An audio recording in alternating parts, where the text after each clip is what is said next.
தம்மா தூண்டு இருக்கிற நான் தான் உங்களை முழுமையான கட்டுப்பாட்டுல வச்சிருக்கேன். நான் தான் இதயம் பேசுறேன். உலகத்துல பல இடங்கள்ல ஏற்படுற திடீர் மரணங்களுக்கு மிக முக்கிய காரணமே நான் தான். நம்ம நாட்டுல மட்டும் 25 இருந்து 69 வயசு வரைக்கும் ஏற்படுற மரணங்கள்ல 25% மாரடைப்புன்னு நீங்க சொல்றது என்னாலதான். மனுஷ உயிரோட ஆரோக்கியமா நடமாடணும்னா அதுக்கு தேவை ரத்தம். அந்த ரத்தத்தை உங்க உடம்பு முழுக்க இருக்கிற ஒவ்வொரு இடத்துலயும் கொண்டு போய் சேர்க்கிற வேலை என்னோடதுதான். அதுல ஏதாவது தடங்கள் வந்துச்சுன்னா நீங்க அவ்வளவுதான். சோ என்ன நீங்க எப்படி பாத்துக்கணும்னு நானே உங்ககிட்ட சில டிப்ஸ் கொடுக்க போறேன். நீங்க என்ன நல்லா பாத்துக்கிட்டா நான் உங்களை ரொம்ப நல்லா பாத்துக்க முடியும். சோ டிப்ஸ் ஸ்டார்ட் பண்ணட்டுமா? என்ன முதல்ல பலவீனமாக்குறதே உங்க சோம்பேறித்தனம் தான். அதனால லிப்ட் அதிகமா யூஸ் பண்ணாம படிக்கட்டுல மேக்ஸிமம் ஏற ட்ரை பண்ணுங்க. எவ்வளவுக்கு எவ்வளவு நீங்க நடக்கிறீங்களோ அவ்வளவுக்கு அவ்வளவு நான் உறுதியா இருப்பேன். அடுத்து நல்லா சாப்பிடுங்க.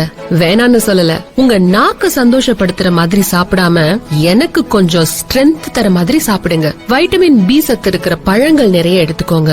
உணவுகளை எடுத்துக்கோங்க. முக்கியமா அவகேடோ பழம், அப்புறம் கடல் உணவுகள் இதெல்லாம் எடுத்துக்கோங்க. அடுத்து போர் அடிக்கும் போதெல்லாம் இப்ப நொறுக்கு தீனி திங்கறத ஒரு வேலையா வச்சிருக்கீங்க. அதுலயும் எனக்கு கொஞ்சம் யூஸ் ஆகுற மாதிரி இந்த சூரியகாந்தி விதைகளை நொறுக்கு தீனியா சாப்பிட்டீங்கன்னா நானும் கொஞ்சம் சுறுசுறுப்பா இருப்பேன். அது மட்டும் இல்லாம என்னோட குழாய்கள்ல ஏற்படுற கொழுப்பையும் கொஞ்சம் குறைச்சு தடுப்பேன். அடுத்து ஃப்ரீ டைம்ல நல்லா ஓடி ஆடி விளையாடுங்க. அதுக்கும் கஷ்டமா இருக்குன்னு நீங்க நினைச்சா உங்க ஏரியா பக்கத்துல குளம், குட்டை, ஏரியில மீன் பிடிங்க. மீன் சாப்பிட மட்டும் இல்ல, நீங்க மீன் பிடிச்சா கூட நல்லது. எப்படின்னு கேக்குறீங்களா? நீங்க இப்படி செய்யும் போது சில நேரங்கள்ல நரம்பியல் அமைப்பை சாந்தப்படுத்துற காரியத்துல ஈடுபடுறதால எனக்கு அது நன்மையை தருது. அப்புறம் உங்களோட எடை கூட கூட என்னோட ஆயுள் குறைஞ்சுகிட்டே போகுது. அதனால ஏதாவது உடற்பயிற்சி செஞ்சு அப்புறம் அதுக்கேத்த மாதிரி சாப்பிட்டு உங்க உடம்போட எடைய கண்ட்ரோல்ல வச்சுக்கோங்க. மது பழக்கமும் புகைப்பழக்கமும் உடல் நலத்துக்கு கேடுன்னு சொல்றது முக்கியமா எனக்கு தான். இந்த பழக்கத்தை முடிஞ்சா முழுசா விட்டுடுங்க. இல்லனா படிப்படியாவது குறைச்சுக்கோங்க.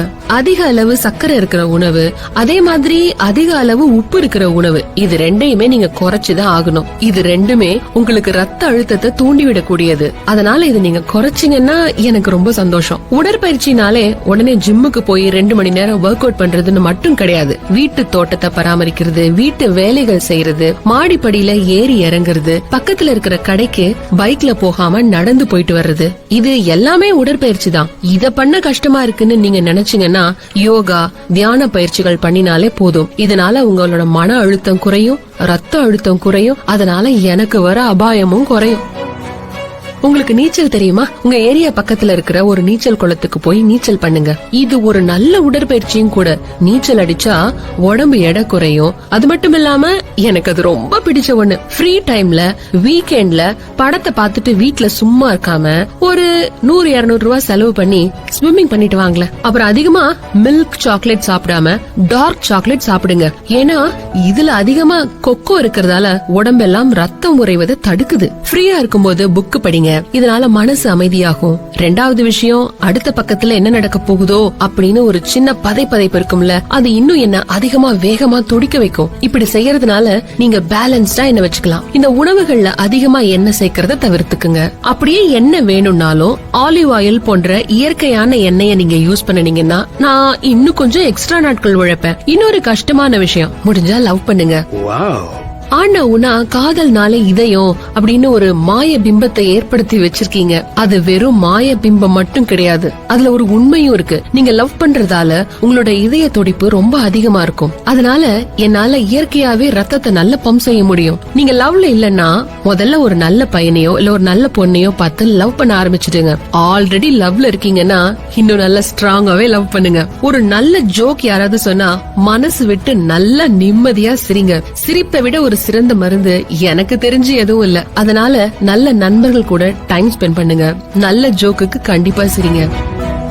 அவ்வளவுதாங்க, எனக்கு தெரிஞ்ச எல்லா வழியும் நான் சொல்லிட்டேன். இதெல்லாம் ஃபாலோ பண்ணா நான் ஆரோக்கியமா இருப்பேன். நான் ஆரோக்கியமா இருந்தா நீங்க ரொம்ப ஆரோக்கியமா இருப்பீங்க. என்னால வர உயிரிழப்பும் கண்டிப்பா கம்மியாயிடும். இந்த வழிகளை ஃபாலோ பண்ணி டவுன்லோட் மோஜ்.